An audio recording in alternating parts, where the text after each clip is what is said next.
I'm Amanda Graham. I'm the Executive Director of ESI, and I had the great pleasure recently to become acquainted with Rachael Miller. Rachael is an entrepreneur. She is a researcher. She's an educator, and almost as importantly, or maybe more importantly, she is the captain of a 60-foot research vessel. And she's going to tell you about a consumer scale solution to a micro and nano scale problem that is really emergent more and more over the last couple of years, which is microfibers as a subcategory of microplastics. So with that, Rachael. Thank you. We are eating our fleece. This is what our clothing looks like magnified. And these little fibers are breaking up in our washing machines, our dryers, and out in the world as we wear our clothes. Here's a sample from just a test load out of a washing machine effluent. This microfiber pollution is getting into our public waterways. It's been found throughout the marine food web. It's been found in our tap water. Microfibers also been found in our bottled water, in our honey, salt, and in our beer. We have a solution. This is the Cora ball. It's a microfiber catching laundry ball. The design was inspired by coral, and you just throw it in your washing machine where it cruises around and collects fibers.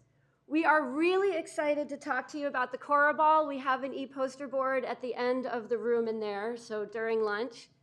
But what I'm really excited to be here to do is to make an appeal and suggest how microfiber and microplastic sensing technology can help save the ocean. We did a study of the Hudson River looking for microfiber pollution, and we found there was no statistically significant difference in concentration across the whole river. So that indicated that wastewater treatment plants are a source, septic system and leach fields are a source, and also likely through the air. Our anecdotal evidence was on the foliage outside of my dryer exhaust of the house about the air pollution. And here's some examples of microfibers in the wild taken from the Hudson River samples. This is contamination in one of our lab blanks, a water blank sample in one of the labs, and we don't know if it came from the air or the water. Right now, microfiber sampling technology is taking a grab sample, doing vacuum filtration, counting with a microscope, and occasionally preparing fibers on slides to go off to FTIR or Raman for identification. It's pretty clunky and it's difficult and time-consuming. So here's my appeal. If there's anyone who can do this, it's the people in this room. And what we need to drive innovation and solutions forward is in situ microplastic, microfiber counting technology, even better microfiber and microplastic identification and counting technology, and to make that available throughout the water column, surface to sea floor, to use it with sediment samples, and to make it work with air samples as well. If anyone can do it, it is the people associated with this program. And when you do, we are confident that it will change the future of the ocean. Thank you.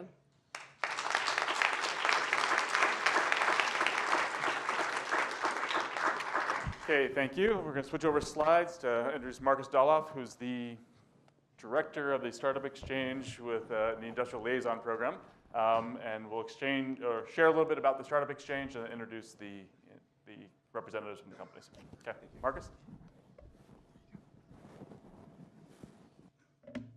Thank you, Brian. Thank you, Vladimir, for having us back, second year in a row now.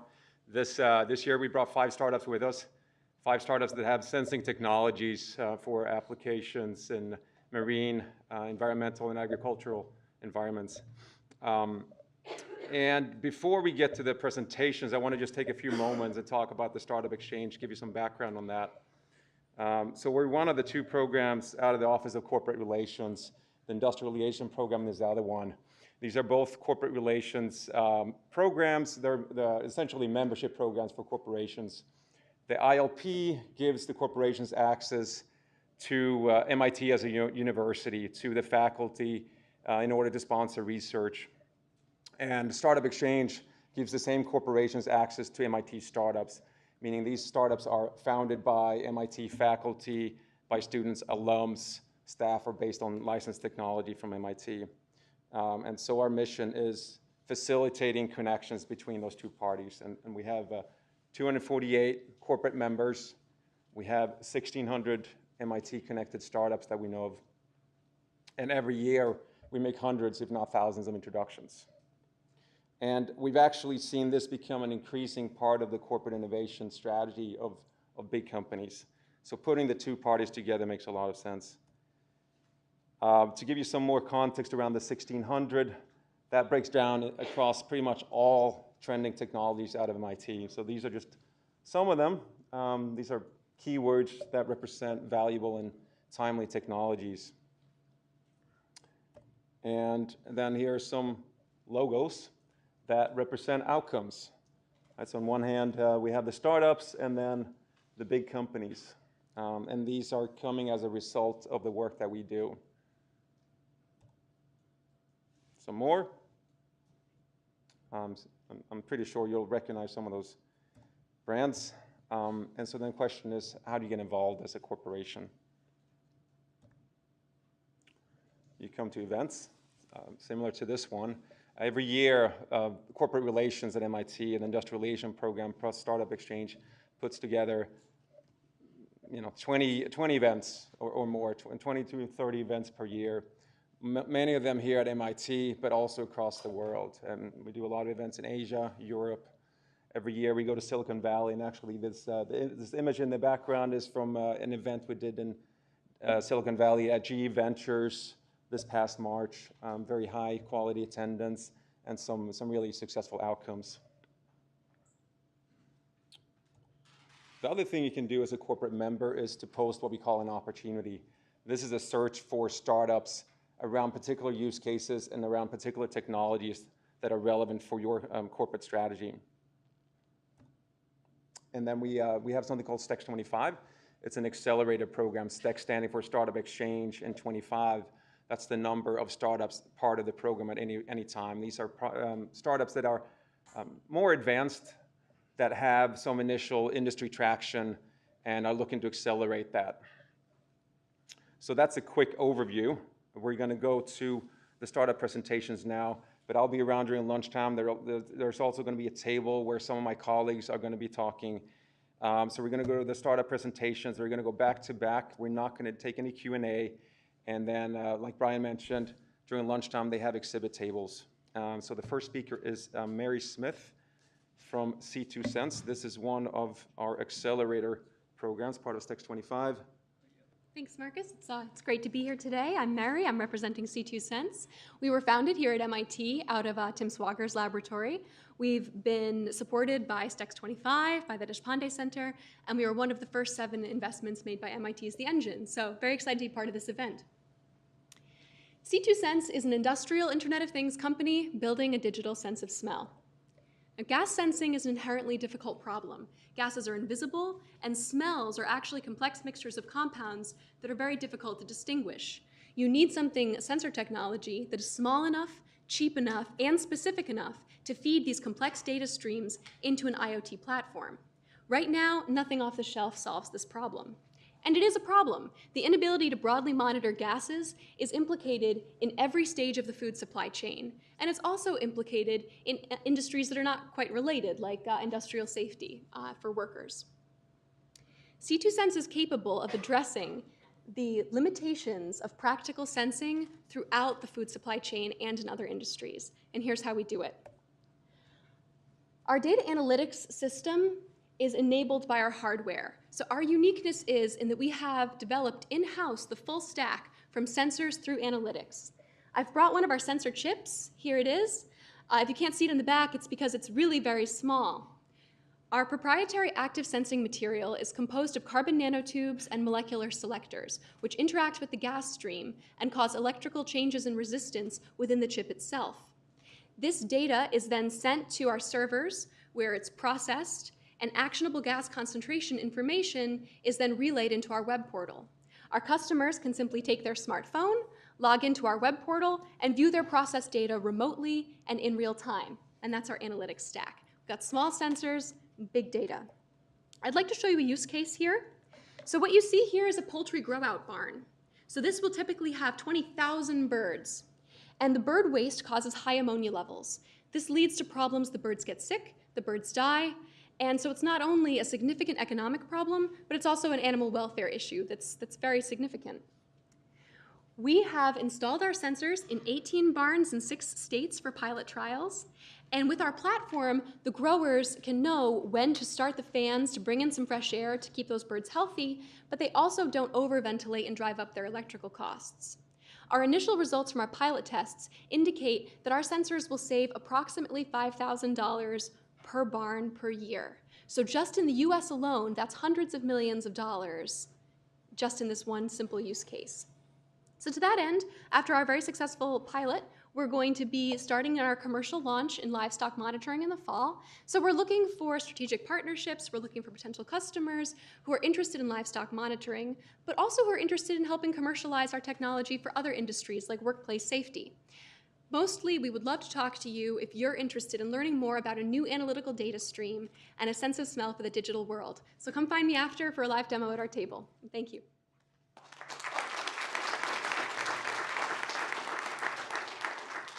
Good afternoon, everyone. My name is Danilo Rasha. I'm a senior engineer with Hydroswarm. We are a company that is born out of the Mackey department at MIT, out of the research of our founder. And today I'm going to talk about how we plan on solving the ocean data problem. I know it's a buzzword, but essentially what we're doing is we're building IoT for the oceans. So let's look at an application, Larry the Lobster Man, and I apologize, the fonts are a little blown up here, but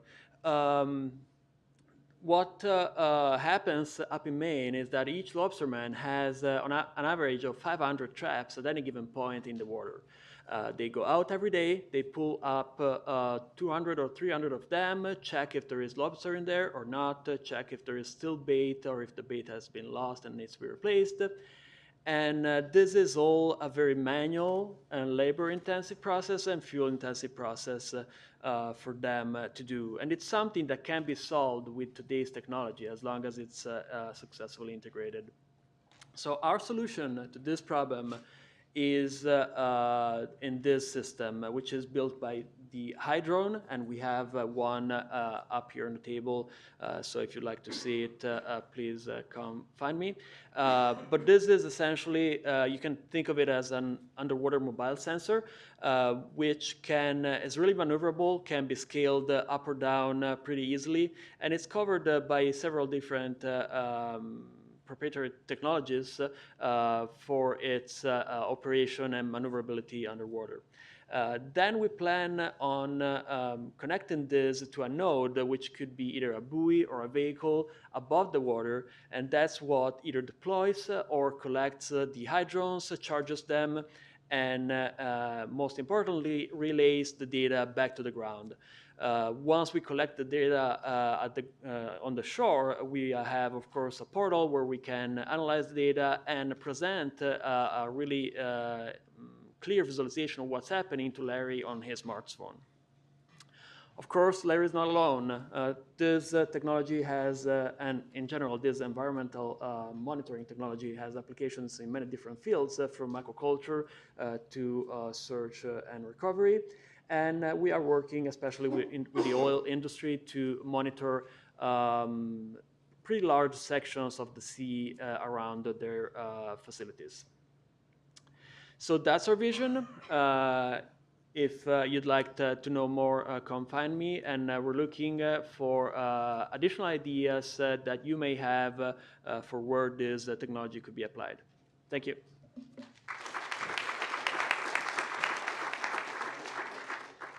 Hello, my name is Nassar. I was a postdoc in the chemistry department at MIT between 2010 and 2011, working with Alex Libanov. Currently founder and CEO of RAM Biotechnologies. We're very excited to introduce to you today Quick Capture. It's our new technology to universally, rapidly detecting live microbes at the point of use. As you can imagine, it's extremely important to detecting microbes, particularly in the environment and in water. Okay. So the problems that we're trying to solve are related to traditional golden standard techniques to detecting these microbes, and these are colony forming techniques. Very traditional, very golden standards. And the problems with these techniques, with these assays, are they cost a lot, long time to get the test results, anywhere between a few days and even to several weeks to get the conclusion, the results. Requires extensive training. Not anybody can do these tests. Technicians, scientists, trained people need to do these tests. There are many sources of, potential sources of contaminations. They require lab space, storage, and disposal of bio-waste. So what Trend Biotech has done is that we took this lab, replaced it with literally this kit that you see here in front of you. What we're solving here is, first, we're addressing the cost. It's pretty low per test, our cost compared to traditional technique. It is a true point of use technology. Higher accuracy in terms of tests, all the way from start to end, few minutes to few hours. You get the results that fast. Smaller footprint, as you can see, hardly any training, if any, is needed. And very importantly as well, it's easy to automate. It comes in two parts, this kit. It has got samples and it has got a very cool new handheld device. So the way it works is that first it's based on our Rand Biotech smart nanomaterials that are designed to rapidly capture live microbes. And what the user does, following a sample extraction, it's mixed with our smart nanomaterials inside a small plastic tube, incubated for a few minutes to a few hours, depending on the accuracy that the user likes, and then inserted into this pretty cool handheld device. And that could be attached to a cell phone or to a tablet, or it could have its own small digital screen. And then from there, our software, internally developed software, takes over, digitizes that signal, and we get pretty accurate signals down to one cell in whatever volume you'd like, because our materials are not soluble in solvents, in water. So we can get down to 1 cell per 100 ml, if not 1 cell per 1 liter. And not only that, so in addition to digitization, we're currently implementing machine learning and artificial intelligence to better our technology. And in addition to that, this technology, the device, the software, could be adapted for inline flow setup and continuous monitoring of flows. We've done already experimental tests on environmental samples, particularly here in Massachusetts. We've proven that it works on fresh and salt water, and we've done as well soil sampling. We've also confirmed that it's universal. It can detect different kinds of bacteria and fungi. What we're focusing on currently is sterility tests and quality control on food, drinking water, as well as later on into diagnostics. And we're looking to partner with our early adopters to prove this, the universality of this technology. Thank you.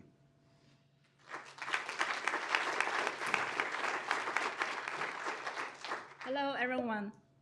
Thanks for having us. My name is Julia. I'm the co-founder of Labby. Labby is MIT spin-off from Media Lab, providing food testing and analytic solutions for the dairy industry. Our mission is better milk for consumer, better data for dairy companies, and more income for the farmers. 40 to 80% dairy cows worldwide have other infections that cost industry $10 billion each year.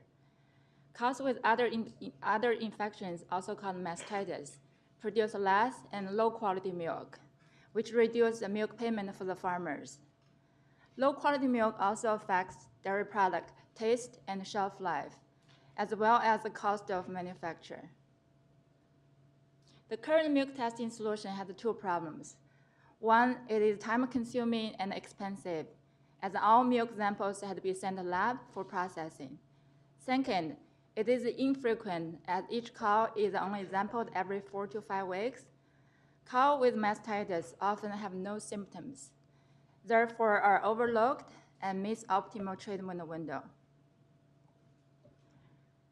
Dairy farmers and dairy companies need on-farm testing solutions that is quick, accurate, and cost-effective. That is why we developed Labby, an AI-powered spectrometer to pack multiple functions into a small and a compact form. Its modularly designed and changeable light source make it applicable for other agriculture product testing as well. Our solution focuses on milk testing and quality control.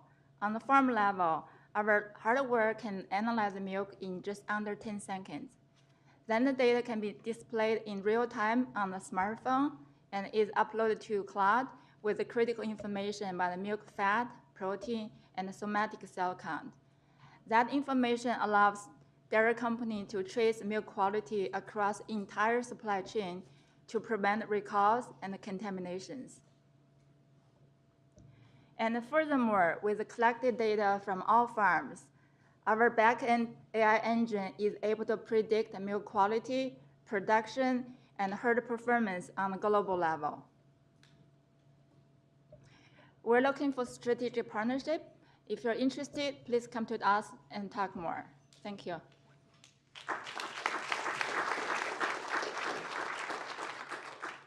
Hi, I'm Amit. I'm the CEO of Sensen and a graduate student in mechanical engineering. We do remote data logging and data analytics for international development. We've been working a lot in the cook stove sector recently, where organizations provide efficient cooking technologies to people to improve their livelihoods. These cook stoves are both more efficient, so they have they reduce emissions and have health impacts for people, as well as reduce firewood consumption, so there's financial implications as well. But the problem is organizations lack the data to know how people are using these products and how they can improve that. And data collection is challenging for a few reasons. One, it's really difficult to access users. The people you want to benefit the most from these technologies typically live in remote and hard to access areas. Two, data is unreliable. Surveys are prone to human error as well as response biases, which makes it hard to trust the data that you get. And organizations also have very limited capacity for data analytics. So our solution is an end-to-end platform which uses low-cost sensor technology and data analytics to provide information to organizations. So for this application, we've built a stove use monitor which attaches to cook stoves and gets data on cooking events, as well as an air quality sensor which measures emissions levels in households. So our partner organizations take these sensors and attach them in households when they do distribution of these cooking technologies. Data is offloaded from these sensors using either Android phones or cellular networks, and we take that data and process it and analyze it and provide it back to the organization. Our sensors are made to be low cost, they're low power and robust for these settings, and they last for about 6 months to a few years, which is the time scale at which behavior change occurs. So right now, a pilot that we're working on is looking at cook stoves in India. We're working with a microfinance institution that's doing a large-scale rollout of these improved cooking technologies. And what they're seeing is that some users are stacking cook stoves. So they're using their old, inefficient cook stoves in addition to their improved cook stoves, which negates a lot of the health impacts. Or people stop adopting this technology after a period of time, and the mechanism for why is unknown to this organization. Using our platform, they're trying to understand how they can change parameters like trainings, marketing, or financing options so that people can use their cook stoves more efficiently and they can have more impact overall. We work in other sectors as well, ranging from wheelchairs to solar pumps. So if you work in the social impact space at all or in the nonprofit sector, please come and talk to us. Thank you.